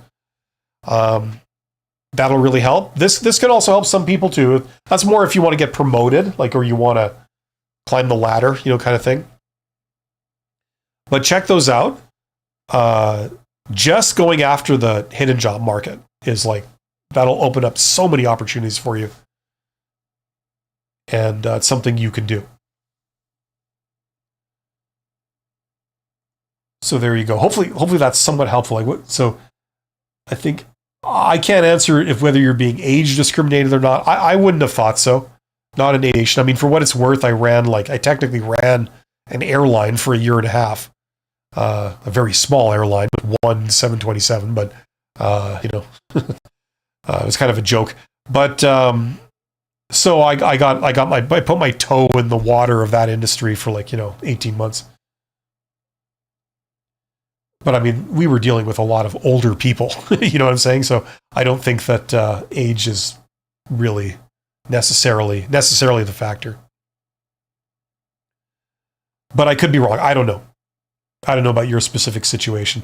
But I would say I wouldn't jump to that. I would really cover a lot of bases before I jump to that. And, the one thing that, the one person who's not going to have a problem with what age you are, it's the person who's the same age as you.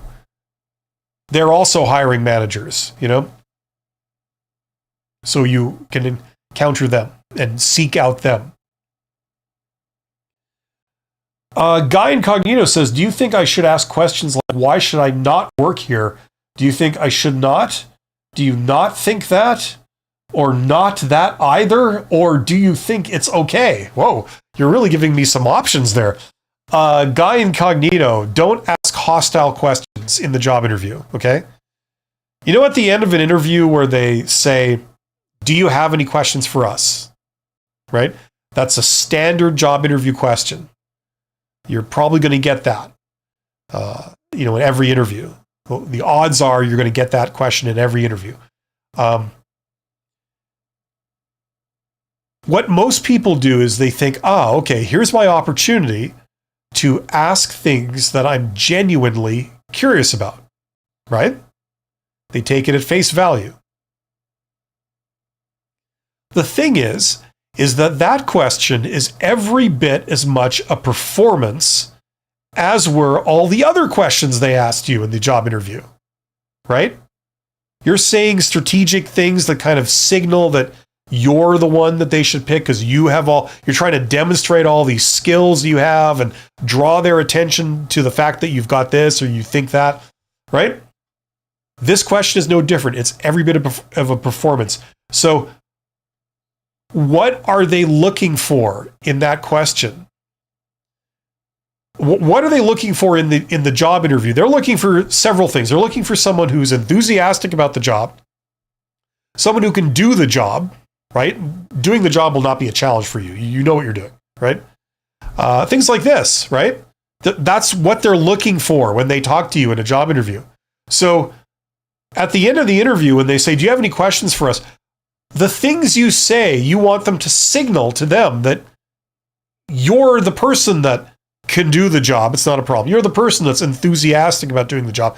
You're the person that's going to come and it's going to be a fit for their culture and all that kind of stuff. You're not going to rock the boat. You're going to get along with everyone really well, blah, blah, blah, right? So those are the types of questions you should ask, in my opinion. If you want to maximize your odds of them offering the job to you, you don't put them on the spot and say, why would I ever consider taking a step down to work here?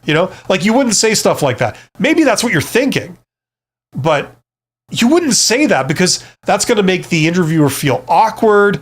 They're going to start getting a bad vibe about you. They're going to start thinking, oh, maybe you're a little too arrogant for what we're looking for, right? Maybe you're honestly wondering it. You're honestly wondering what their compensation package is like. But don't say, what benefits do I actually get in this job? Like, you wouldn't say that because that signals where your head's at. You're thinking about yourself. You're thinking about what can I get, right?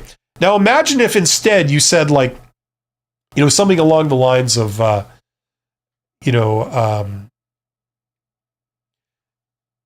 people in this team, right? What's their work style? What's the way they like to do things so that, I could, because I've had to adopt several different work styles in my career, which is the work style that they prefer?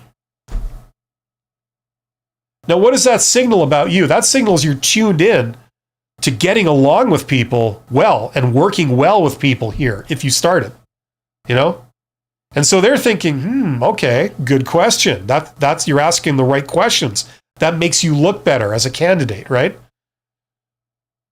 So when you come to the part of the interview where you're asking questions back, don't ask awkward, tough questions, trying to put them on the spot.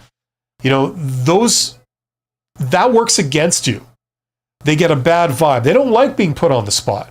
They don't want someone hostile. They're not someone looking to find fault with them.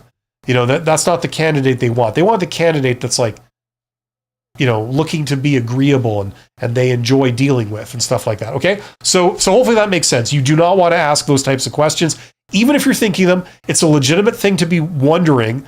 Now is not the time to ask them. Okay. If they give you an offer, there'll be plenty of time to get into that stuff later on. Okay. If they don't give you an offer, what does it matter? Get the job first, at least get the offer in your hand, and then you can satisfy yourself on all these legitimate things that you're wondering about. Brian. Balram says, yes, sir, I'm not going to stop learning. I'm 23, still trying to get better every day with many failures, but I'm a little afraid to lose that I have. After my break, still listening to you. Balram, you're awesome. I would love to be 23 again. Oh, that would be heaven, to be 23 again. When I was 23, I was an idiot, and I would love to go back with all the knowledge I have now. That would be like heaven to me. But it's not going to happen because I'm not 23 again, put it that way. I'm not 23. You are, so I'm jealous of you. And you're already doing the right thing. If you're trying to learn and you're trying to improve yourself, you're going to come out on top. So don't worry. It's not all going to be smooth sailing, but you're going to come out on top. Never forget. Hendricks says, what about the recruiters are contacting you via DM? What about them? Is that what's happening to you? Great. Good. Sure. Respond. Yeah, respond favorably. Assuming you want the jobs that they might have to offer. Yeah. Confidacine is here. Confidacine says, how extensive are background checks? Do they ask for your social media? I don't know. I don't do background checks, so I wouldn't know. You can ask recruiters. Like for example, on Monday, I have another collaborative live stream with Abby from the YouTube channel Life Work Balance. She's a recruiter and she may know the answer to that. So you could show up on Monday when it's the two of us on a live stream and ask that question, and she can maybe give you an answer on it. I imagine it varies. What the stuff I've seen, it does vary. And like I'm in Canada, they do them different in the US than they do in Canada. There's different rules and stuff. I think every country, it's done a different way. And then there's different level of background checks too, right? So, it does vary quite a bit. So, do they ask for your social media? I don't know. I'm sure some people out there do. Like, it's just silly that they would ask you for that. Like, because, what's to stop you not telling them? It's like you might have 3 Facebook accounts. You give them one, the clean one, or you might have like a LinkedIn profile, but you might have a TikTok thing you don't tell them about, like stuff like that, or Squarespace or Instagram or whatever the kids are doing these days. You know what I mean? Who's to say that you disclose everything? And then it asks the question, what the hell does it matter? For most jobs, what does it matter? You know what I mean? I'm not going to help you rake up the dirt on me. You go and do a Google search, whatever the hell you're going to do. I'm not going to help you, So I'm going to give you like the nice, safe, official LinkedIn account or something and say, that's all that I have that I really do anymore. You know what I mean? And I'll let them figure out the rest. And if you're not going to hire me because I have a Facebook account, then something's wrong. You know what I mean? So that's the deal. Obviously, it goes without saying that if you got a bunch of like really incriminating things up on social media, it's like, you're drunk, you're partying, you're doing borderline pseudo illegal things. I don't know. It's like you'll want to get those off there. Like that goes without saying. I don't think I need to tell anybody that. Okay. I mean, I don't know if that was helpful. That probably wasn't, but that's what I'd say. And there's different levels of background checks. Now you can actually learn about that. Go like, you know what? Hey, just for the sheer hell of it. Okay. Okay. Let's see here.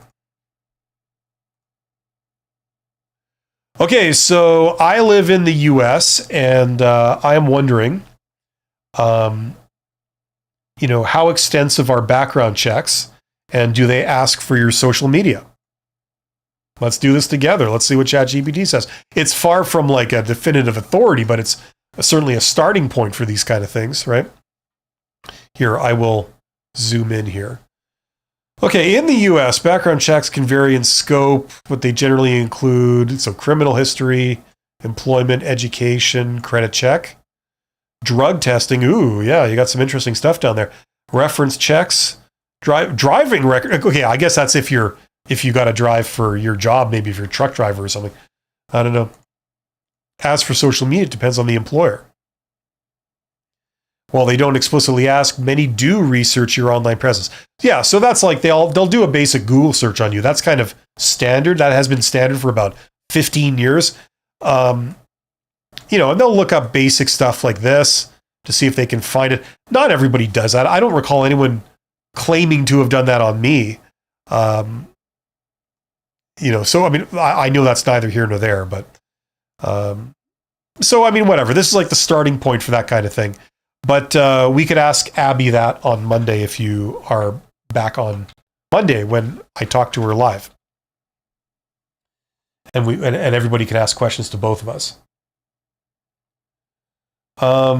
John says, an example, one interview was with an AI video session. I know the hiring manager and the instructors who asked me to apply. A few of my students made it to the in-house interview. HR shot me down per the two guys I know. This is for a major airline in my area. To confide, I have a LinkedIn and my own company website. Yeah, I would, this is why if you're going for stuff that's like beyond the supervisor level, even at the supervisor level, like one step above the bottom, kind of thing, you do it through networking. You talk to your friends, your buddies, first, right? See if they can get, introduce like the hiring manager to you. Reach out to the hiring manager. Talk to them in person. This kind of thing, right? The thing is, if you're talking about one specific job opportunity, right? You have no control over what these people are doing, how they're doing it, no matter how stupid, no matter how backwards, you have no control. You also don't know what, power politics, office politics stuff are going on in the background, right? So, you tried something, it appears it didn't work out. Hey, that's all you can do. This might have been a no-win situation, right? You say you had students, you say they got hired with the company, but they rejected you. It's maybe the reality is that they're looking for someone a lot more junior than you think they are. Maybe the role, it sounds fancy, but it honestly is a couple of steps down for you. Who knows? I don't know. You don't know what's really going on. Or even if what people say is something else, you don't know if there's actually a reality behind that. That it in fact is a junior position, but we were saying it's a senior position either because it was a misunderstanding or because someone was being misled, right? For appearances or political reasons. You know what I'm saying? You really don't know. So look, just do your best, okay? If they've got their head up their ass, or if something isn't working out, you don't know why. You'll never know why. It's okay. But going forward, spread a wide net and go after these jobs, quote unquote, properly, and reach out, do some of these standard methods like direct outreach or informational interviews where you're talking directly to the people right up here, the people that have the power to hire you on the spot for senior stuff. You're talking to C-level people, you're talking to CEOs, and it's then it comes down. It comes, instead of if you're working here, don't go in at the bottom and try and go up. Start at the top and then go down. That's how you do it, right? And that'll expose a lot of great opportunities for you. They'll hire you for you. You don't have to go through some idiot recruiter, you know what I'm saying, that doesn't know you, doesn't recognize talent and experience, you know what I mean? That's what I would say. It's a demoralizing experience with this stuff, but don't worry, it's going to work out. Just go about it properly and outside of this one opportunity. That's what I'd say. And of course, I'm just going off on like the little blurb of information you're giving me here. I don't know all the details, so I could well be misunderstanding what's going on here. But that's what I'd say for what that's worth. I'm sorry if that's not very helpful.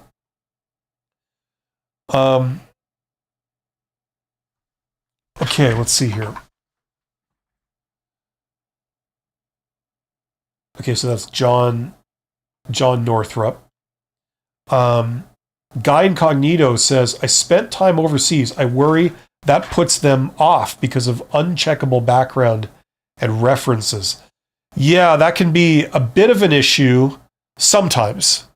But listen, like I've spent half this live stream talking about direct outreach and stuff. The other thing about informational interviews especially is that you're not, like, it's different from a job interview. A job interview, you're talking about how awesome you are, right? In interviews, like in informational interviews, you're demonstrating how awesome you are. It's different, you know? First of all, informational interviews, nobody told you to do this. The only reason you're doing it is because if you took the initiative to decide, I'm going to do this, and then you were effective at doing it, so much so that they decide to meet with you.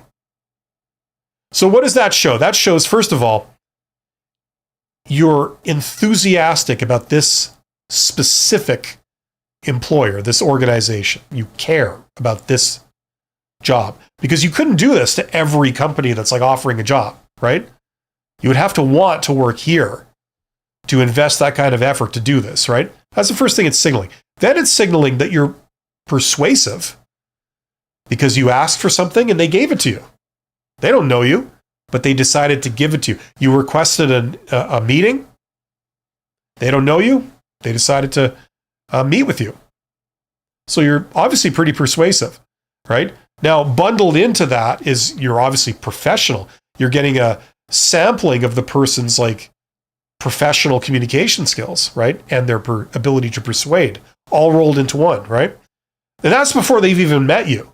Then when they meet you and you show up and you are dressed properly, you're groomed properly, you shake their hand, you're very polite, you're very charismatic, you have a rapport with them. They're seeing like, wow, you've got some real, you're the type of person we like to employ around here, So already, you've got a lot of things that you're demonstrating, more so than a job interview, right?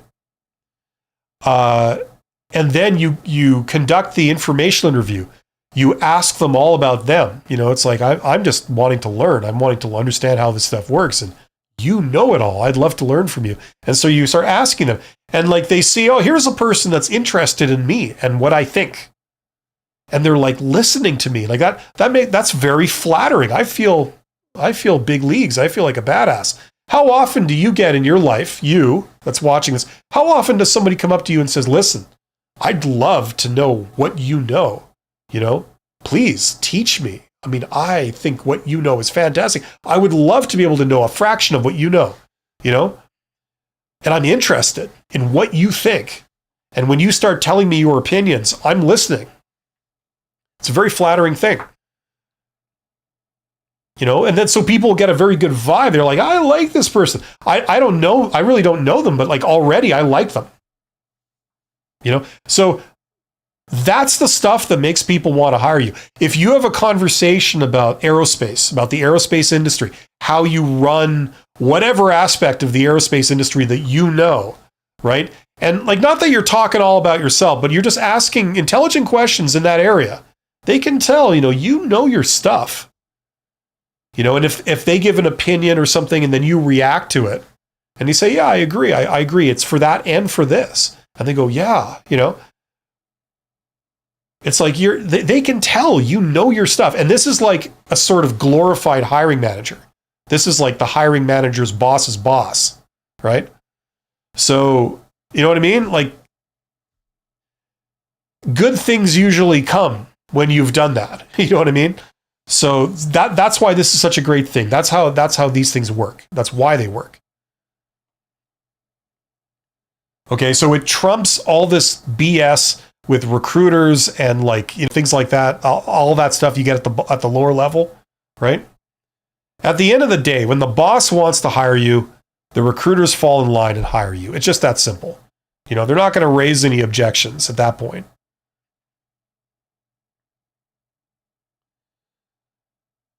Where were we here? Lola Daniel says, are Saturday interviews professional? Good question. Yes and no. They can be. Or they could not be, depending on what the deal is. If the company is signaling that, we work Saturdays and Sundays, and that's normal, and so should you, or it's like, we don't have to do it on Saturday, but, I care nothing for your weekend, so I will do it on a Saturday, even though I don't have to. That can signal certain negative things, obviously, right? It may not be unprofessional. It might be professional in the sense that, listen, you've got an interview with the boss. The boss is running the business. It's a small company. They're running the business. They're working really hard through the week. They would love to fit you in and give you the time you deserve, but they can't because they're running a fast-moving business. So they say, listen, let's do this on Saturday. And that way, I'm going to make time for you on Saturday. And that way we can have a proper interview, uninterrupted, stress-free. I don't have to also keep my mind on what's going on in the office or, at the same time. Let's do this properly, and I'll treat you with respect, and let's do it. I'll give you that experience. So depending on details, it may be professional, it may be unprofessional. You can't say just on that alone. Could go both ways. If it were me and I didn't really know, I would give them the benefit of the doubt. I'd say okay, or I guess let's do it on Saturday. Sure. I wouldn't raise any objections. I say, okay, not a problem.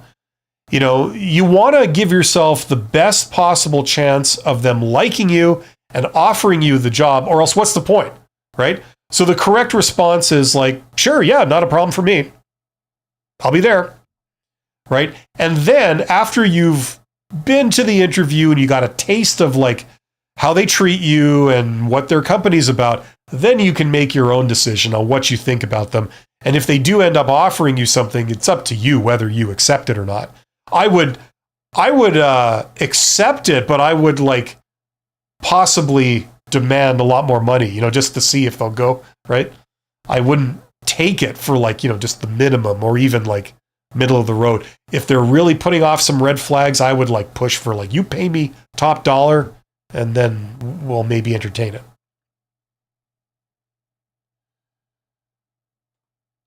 How do I prepare for an interview solo?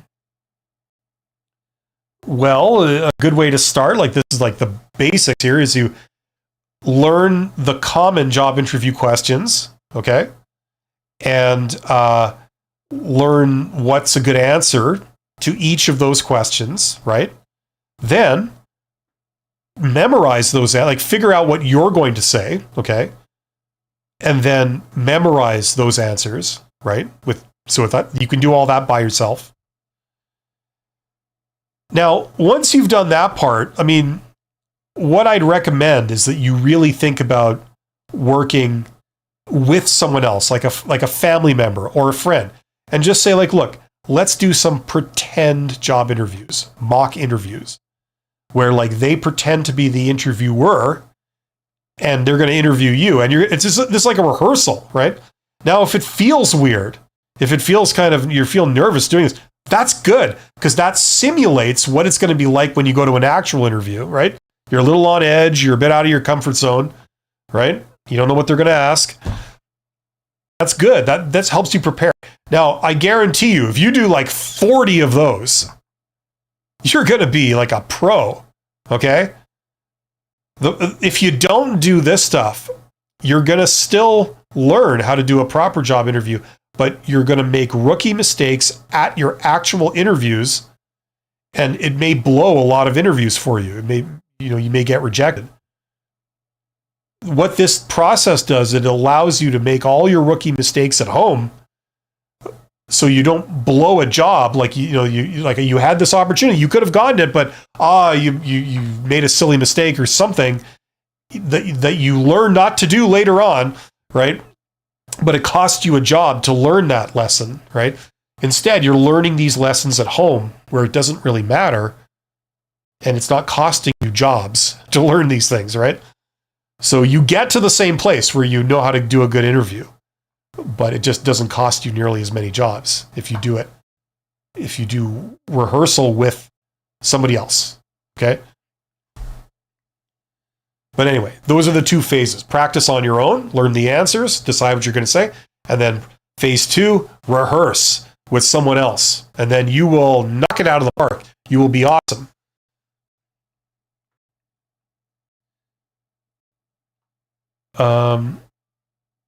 John Northrup, recover and press on, an Air Force expression, but thank you for the... Absolutely. Like, it seems like that opportunity is over. At least that's the impression I got. Maybe I'm wrong. If it isn't over, do everything you got to do to pursue it, And, but keep moving forward. There's a lot out there. It's amazing how much there is once you start talking to people. So set up informational interviews, do direct outreach. It'll be interesting how much stuff you manage to expose there.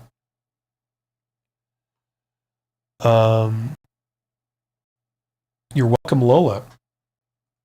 Okay, we are approaching the 2-hour mark. I want to remind everyone, if you are between jobs, if you're wondering what to do, you need some help. I've got my free YouTube videos, obviously, but check out these, especially this course, my Get Hired course. If you are confused as to what to do, if you are trying to prepare for posted job interviews and you're dealing with recruiters and all that kind of stuff, and you're just stepping into that world for the first time, you don't know what to do, check out that course. That's all my advice in one place. If you are someone that you are not getting anywhere fast looking at posted jobs and applying to posted jobs, and you've heard of maybe the hidden job market, you've heard that there's a lot more jobs out there, which there is, and you want help in going for those, check out that course, okay? Especially if you're an introvert, it'll talk about some of the stuff we touched on in this live stream. It'll give you the full shebang of like all the details, all the principles, all stacked on top of each other, and get into that. That'll help you learn all this stuff. How to tap the hidden job market, how to go for all the jobs and the good jobs. If you're looking to get promoted, check out that course. That's all the communication skills I learned on my journey going from a supervisor to a CEO. I put them all into that course. Everything to do with communication skills that I learned, I put it basically into that course. So if that's helpful for you, if you want to be seen as a contender for someone who should be promoted or should be able to get a more senior level role, that's something you should check out. Communication skills are very, very important. You got to tack on more of them at each level as you go up. So there you go. This stuff is, that's why I put it all together in one course. And if you just want to learn business, probably, we talk about entrepreneurship in another live stream, but I also have this that teaches you business. It teaches you everything you would learn in an MBA. MBA is the gold standard for learning business. And business is the scientific study of how to make money. Very useful thing to know on a couple of different levels. Before we leave, I want to do the thing I've done several times before, but a lot of people don't know. Let's do this. We're talking about the hidden job market. So of all the jobs that are out there right now, how many of them are posted in terms of percentage? You guys have heard me I think, say this a couple times. Let's see what it says. Every time you ask ChatGPT a question, even if it's the same question, it always comes up with a different answer. In the US, it's estimated that only about 20 to 30% of job openings are publicly advertised. That means the majority, 70 to 80%, are filled through what's known as the hidden job market. These positions are filled via internal promotions, employee referrals, networking, and direct outreach, rather than through public postings. So that's kind of true. First of all, this number is more like 15 to 20%. Okay, so this is more like, up to 85%. And yeah, I mean, all of this stuff is like networking. Direct outreach is a form of networking. Employee referrals are a form of networking, right? Networking is the most common method that people get hired. You ask most people who have jobs, or you go to all people who are currently employed. You say, how did you get your current job? Did you get it by applying through a website, responding to a job posting, sending in an application when you didn't know anybody at the company? It was a cold sort of job application. The vast majority of people are going to say no. It was some form of networking, right? Either I knew someone, or a former coworker of mine ended up working here. I reached out to them, or I contacted the company directly and just talked to a manager, right? So that's kind of how these things work. So if you are only looking in the posted job market, you're only looking at job postings that you can find on the internet, you're missing like 80+% of all the jobs that are out there. There's many, many more. You could go for them, but you go after them using different methods. Okay, so if you want to learn the other methods and you want to learn it with me, check out that course right here. Link in the description. Especially if you're an introvert, the methods that I show are tailored to introverts. You don't have to talk to anyone unless they've invited you in and they specifically know all about you and they still want to talk to you and they have an opportunity, right? So you set it up so that you minimize your talking to other people, especially in person, unless it's very promising. Okay, so if that's kind of what you're looking for, check that out. Other than that, have a good weekend, everyone. You guys are awesome. If you're between jobs, try to do something fun this weekend. Try to force yourself to do something that you enjoy, even if you don't feel like it, just to sort of escape from this world for a little bit. And that recharges the battery. You can come back Monday morning, recharged and ready to kick ass at job search. And I'll be here. I'll be live on Monday. I'll be collaborating with Abby from Life Work Balance. That's another YouTube channel. She's a recruiter. We answer questions together every 2 weeks. So come back and you can ask us stuff and we'll do our best to help you out. Until then, all the best. See you soon. Take care.